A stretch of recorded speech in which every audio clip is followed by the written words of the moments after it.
Hey, what's up guys? This is a completely new series, something I want to do for 2024. It was in the back of my mind for quite some time.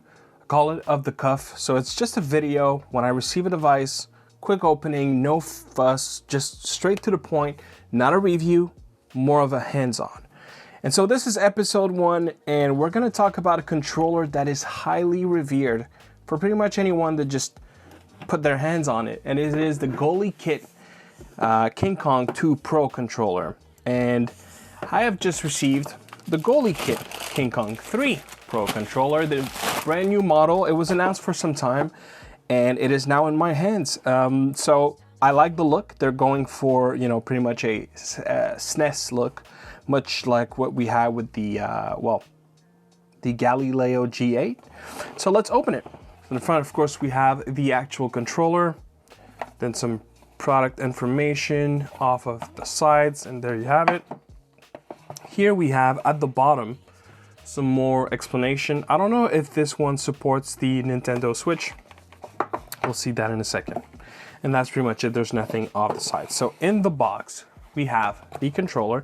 Now this part I'm not sure everyone will receive, for the simple fact that they called it a gift. Now of course these would, but the changing buttons, which I have a short on this process, one of my more successful shorts in fact. And here you have, let's see. So we'll just push that off the side. We have a nice sticker. I like those. I never use them, but I do keep them. Here we have a little bit of an instruction. They show their product, showcase what they do, what they have, etc. Online gamepad tester and debugger. And then the controller. You have so many things that you can do with a GuliKit controller, like change the dead zones, change the triggers on the fly. It seems like it is no different here. Right, so let's open the controller. See how it feels. It seems to be slightly heavier, not by a lot. I actually like that. I find the GuliKit KingKong 2 Pro was a bit on the lighter side. I don't know. It does feel a little, like ever so slightly heavier. Balance feels about the same. I mean, as far as the feel goes, they haven't changed it all that much. I would say that the plastic feels a little bit different. It's kind of it doesn't have a little bit of grittiness here, but it does feel a little more matte-like, almost as if it was, you know, slightly velvety. Of course it isn't, it's plastic, but it feels like that. I really like the feel of the analogs. I actually like this better because now they have a little bit of a texture on the, there you go, a little bit of texture on the shoulder buttons. Feels good. I like the D-pad better. It is a little more rounded.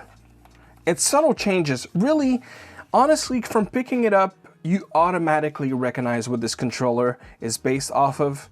It feels similar in that sense, but already from picking it up, you can tell that they have made some slight alterations for it to feel overall better. Now looking here, it does support Switch, Android, iOS, and PC, I guess. Now here, okay, so interesting. I didn't know that it had this feature. So here we have the analogs. I believe everything is Hall sensor, so both the sticks and triggers. Here you can make it more like an actual button. I don't know if you even hear the click. Well.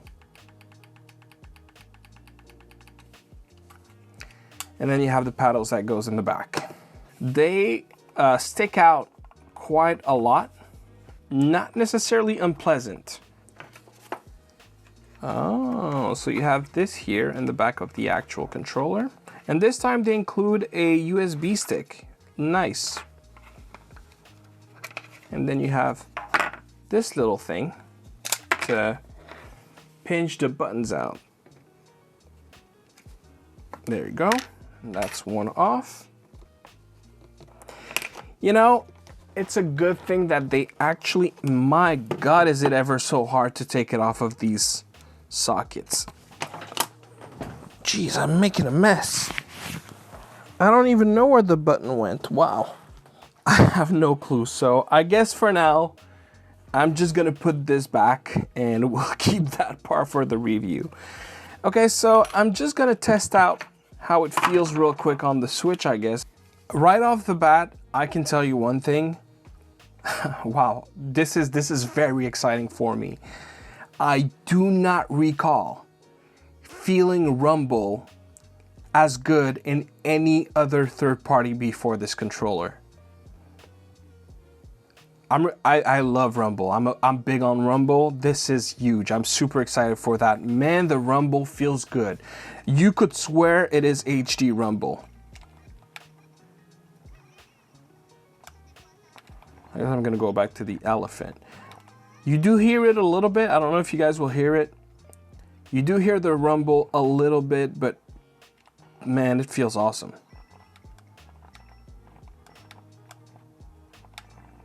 Like, it's really punchy, you feel it. Wow.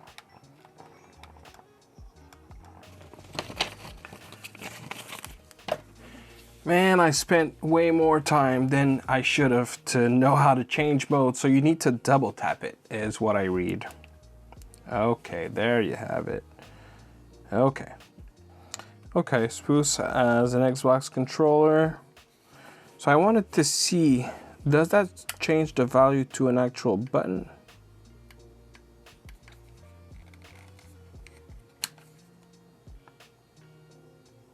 Okay, it's still the same button. So it's really just, you know, transforms it from a digital to analog essentially, but it still is the same button, which is kind of reassuring because sometimes you have some controllers that have different values and it kind of messes things up depending on emulator or console or whatever. We're going to be doing a lot of controller reviews, and by the time that we're done with all of them, I'm going to probably just give you my final thoughts on which one is best. And by the looks of it, this one is starting off in a very good position.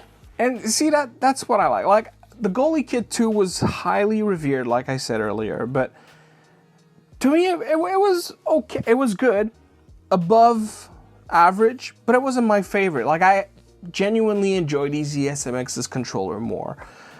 Sometimes having a lot of features is not necessarily better, at least for me. But what I like to see is when they're coming back a second, a third, a fourth time around, and you can tell that they used the experience, the input, the feedback to improve their product. I find lately GameSir has surprised me the most when it comes to that.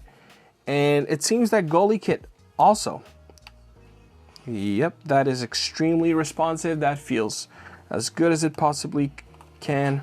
So there's going to be a review coming for this. I have a lot of other products to cover first, so it's probably not going to be immediately. But in the meantime, if you have questions, if you have comments, if you have inputs, anything that you feel should be part of that review or addressed or discussed in that review, make sure to drop it into the comment box below. Of course, to stay tuned, make sure to hit the subscribe button, and I'll see you on the next one. Peace.